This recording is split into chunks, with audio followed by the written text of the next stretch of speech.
Hello everyone, good morning, good afternoon, good evening, whatever time of day you're watching this. I hope prayer and fasting is going well for you. Today we're going to be looking at two things. First is knowing who we are in Christ, and the second is standing up for others. And at first I thought these were two separate ideas that maybe you can't really put together. But as I got to thinking about it, there were two verses that really kind of brought them together for me. The first is Matthew 22:39, where Jesus says that loving God and loving your neighbour as yourself are the two greatest commandments. That we're a people, essentially, who love God and love others, and that's who we are in Christ.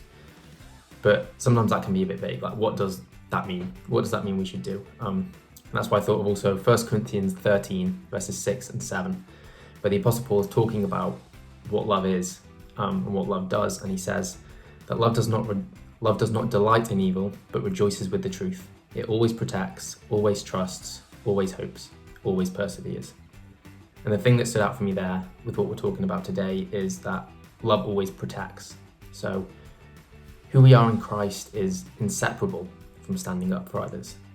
We should be a people that seeks to protect others, to stand up for them, because that's what love does. A lot of other translations of that verse from Corinthians says that love does not rejoice with injustice, but rejoices with the truth, and that it bears all things. So when we know who we are in Christ, part of that means standing up for others. There's a lot of injustice in the world, and we should be people that stand up against that and stand up for the people suffering from it. So people who don't have a voice, or people who are unfairly treated, or people who aren't treated equally, people who might not have the same opportunities in life that we have, we should stand up for them.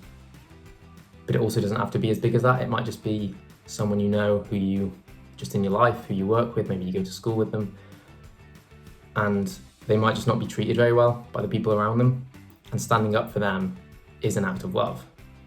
And being people who love is exactly who we are in Christ. So that's what I'm going to be praying about today, that we can know who we are in Christ and stand up for others.